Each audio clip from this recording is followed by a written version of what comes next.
Comme chaque dimanche sur Radio J, notre rendez-vous avec The Fake Breaker et une semaine sur deux en alternance avec Jean-François Strouf, c'est Rafi Cohen qu'on retrouve. Bonjour Rafi. Bonjour Eva. Alors, comme chaque semaine, on décrypte les fake news et surtout on explique les discours qui les sous-tendent. Rafi, il y a quelques mois, le 20 avril 2024, se tenait une réunion de la Ligue arabe où le représentant du Qatar prédisait et espérait même de ses voeux l'effondrement de l'État d'Israël.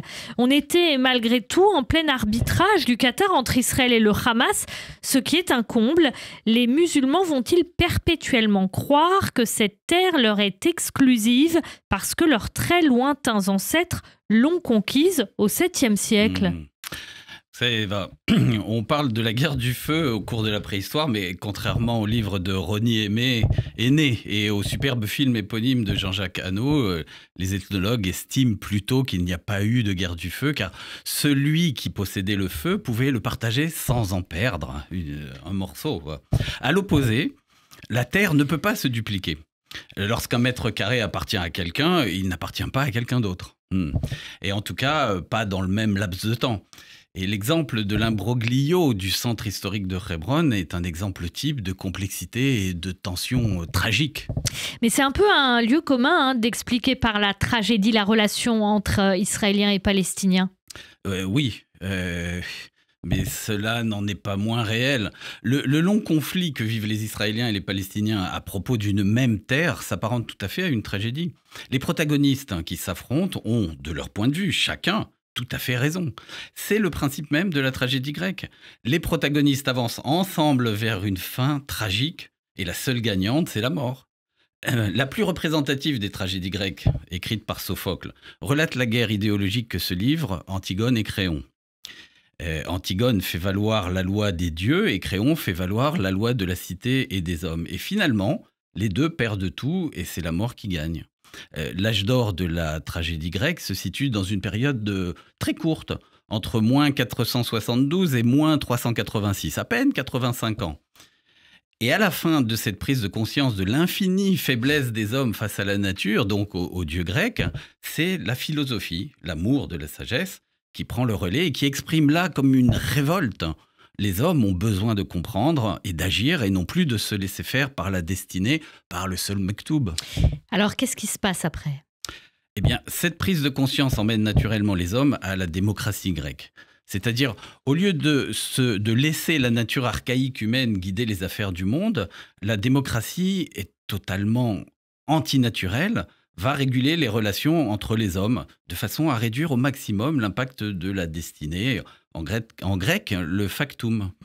Il y a un éminent biologiste et philosophe français, le professeur Henri Atlan, qui affirme que cette période de grand bouleversement intellectuel correspond à un moment de grand changement neurophysiologique dans l'évolution physique humaine entière.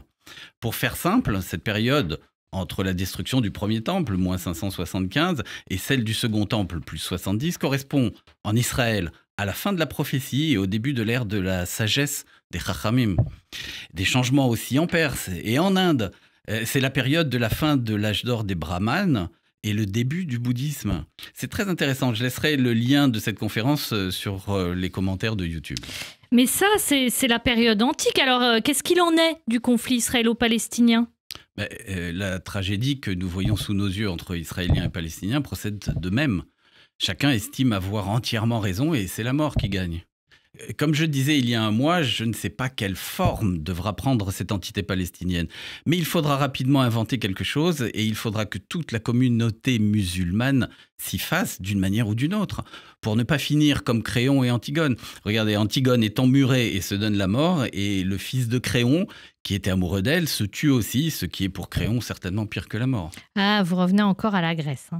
Mais vous savez bien le lien particulier qu'il y a entre le judaïsme et la culture grecque. Par exemple, à la synagogue, la paracha de la semaine pourrait très bien se lire en grec, c'est autorisé par la halakha. Et vous connaissez cette jolie légende qui raconte que Bucéphale, le cheval d'Alexandre, s'est prosterné devant le Kohen Gadol de l'époque pour illustrer le fait, et ça c'est réel, qu'Alexandre le Grand fut très impressionné par la philosophie juive et a laissé aux Judéens de l'époque toute latitude sur la gestion de leur société. Alexandre qui pensait bien avoir le temps et les moyens de conquérir le monde. La croyance en sa propre invincibilité peut devenir le symptôme évident d'un relâchement qui mène au pire. Nous avons vu ce phénomène s'appliquer sur l'armée israélienne le 7 octobre, malheureusement. Et même si l'on prend la Grèce de Périclès d'avant Alexandre, la Grèce démocratique était tellement sûre d'elle-même qu'elle s'est laissée grignoter par ces guerres d'expansion qu'elle était persuadée de gagner et qui l'ont durablement affaiblie, ce qui a permis à Philippe II, roi de Macédoine, de prendre le pouvoir sur toute la Grèce et d'en abolir la démocratie. Alors on connaît la suite, Alexandre, son fils, prend le pouvoir et tente de conquérir le monde pour imposer la Pax Hellenica, la paix grecque, mais non pas par sa seule intelligence et son pouvoir intellectuel de conviction, mais par la force brutale de l'invasion guerrière. C'est cette même force brutale face à laquelle nous avons opposé la lumière lors de la fête de Hanouka le mois dernier. Et pour le représentant du Qatar à la Ligue arabe alors ?